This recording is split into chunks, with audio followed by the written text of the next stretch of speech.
right, so next up, we've got Niraj answering the next question. So let me just go find Niraj. Where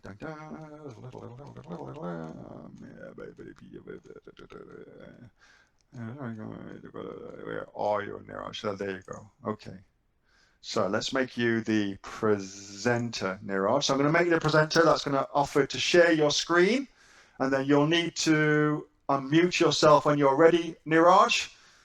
Hi, Neil. Can you hear me? We can hear you perfectly. How are you, mate? I'm good. How are you? Very, very well. So quick little introduction for Niraj. Niraj is one of the coaches here at the Aussie Online Entrepreneurs. He helps people find amazing products, whether that's through our Find Your First Profitable Product program, or indeed works with you long term to build a very, very successful business. Niraj's own business is very, very successful, and his clients have been getting amazing results as well.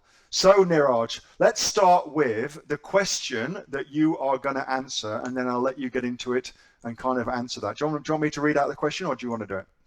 No, you can. Sure. All right. So actually a really, really interesting question. So here's a question. What are the strategies to sell a competitive product, a low-priced, high competitive product? Because that would be a bit of a nirvana, wouldn't it, to find a great strategies to sell competitive products. So Niraj is going to talk you through some ideas to do that. Niraj, all yours, mate. Wonderful. Thanks, Neil. All right. So high selling products and low price. So this is something that anyone would like to start as a first product without going into so much of investment and things like that. All right. So how we go about it now? As an example, I've got a cookie cutter here. Okay. So as you can see, we got 9,000 results. So 9,000 sellers are selling this bloody cookie cutter. Everybody in the household needs a cookie cutter, isn't it? Niraj, so just so you know, you just need to share your screen with us because we're looking at your Zoom screen instead of your Amazon screen. Oh, give me one. So just go to the where it Can says you see my sharing at the Amazon top. screen? There you go. Now we've got it. Wonderful. All right. Sorry, I was talking to myself. All right. So I've got an example here that's as a cookie cutter. Okay. So it could be anything like iPhone cases, for example, wall chargers. These are all common products that sells a lot and at a lower price point. But how would you go about these products? Now, how would you enter into the market and still have your piece of sales? Now, cookie cutters, when I search for it, you see a lot of cookie cutters here, which some of them has great reviews, 26 reviews. Sorry, I clicked on one of the listing. Now I'll go back. You will see a lot of the sellers here has thousands of reviews, okay? And you will see some of them that has few reviews. So for example, this guy is 355 reviews. The other one is 4,000 reviews. And there are some hanging around with 26 reviews, some of them with 12 reviews. Sorry, no reviews, 12.99, the one on the right. Now, what's the difference between them and the other guys? That the other guys have thousands of reviews, so they should be the one normally leading on page one. The other guys with 0 reviews, they shouldn't be coming on page one ideally, normally, if they are a brand new listing. Now, why these guys are coming on page one? Let's do a little bit more of detailed analysis on their listings. Okay. Now, for example, picking up this listing, the one on the far right, $12.99, 0 reviews. Okay. First thing first, what I'll do is quickly check their rank and make sure that they are selling. So these guys have 7,000 something in the kitchen and dining niche. They are selling. It's not like they are selling hundreds of them every day, but they are selling. Okay. So if you notice on this listing, it's got a cookie cutter, but it also has a special keywords.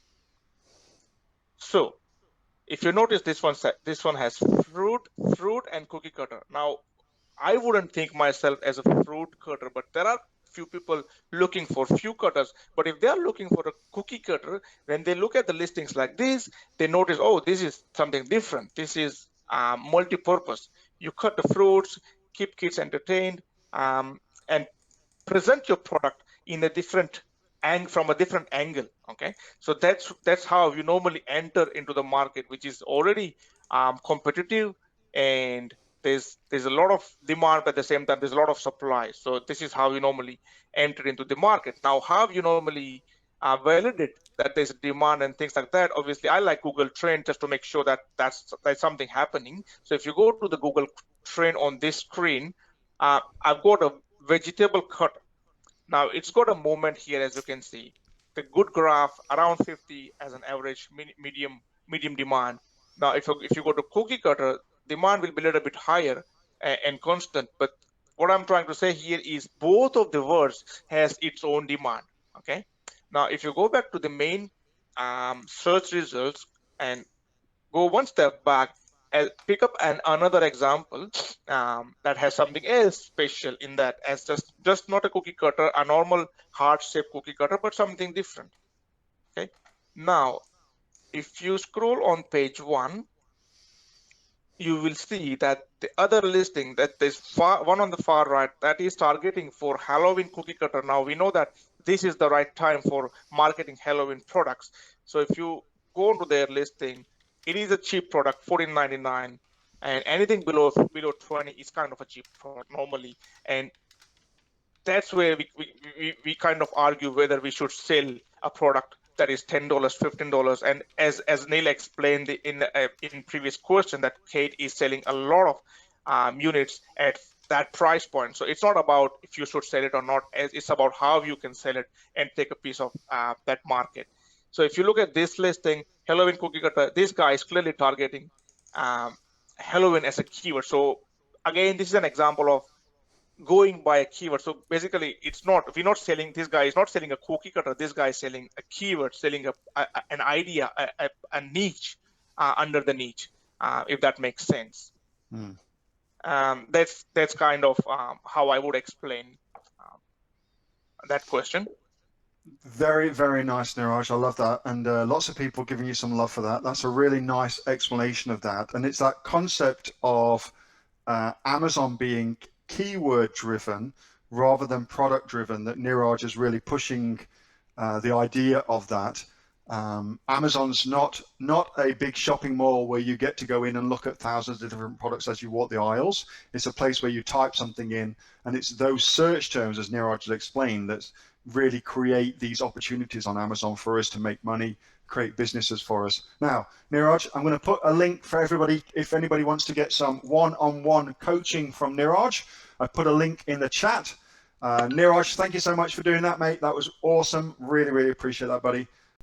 Hey, Neil here. Just before you go away, that was a question that I got asked on my regular Monday night Q&A session, which I have with the members of the Aussie Online Entrepreneurs.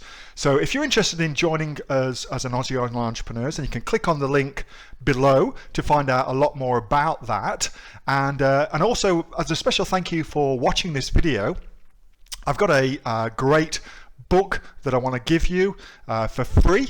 It's a current bestseller on Amazon, and it teaches you everything that you would need to know about starting a business here in Australia on Amazon. So you can see that just up there. So if you'd like to get a copy of that for free, then again, just click on the link below and you'll get a copy of that. You'll get taken to a page where you can get a copy of that for absolutely free. Hope you enjoyed that little snippet from one of my Aussie Online Entrepreneur Q&A sessions, and make sure that you subscribe to my channel and also like this video. And if you've got a question that you would like answering, then post it in the comments below, and I'll do my best to answer it, whether on one of these videos for you or directly in the comments directly below. All right, thanks so much for watching, and I'll catch you next time on the next of the Aussie Online Entrepreneurs Amazon FBA Australia videos. See you soon.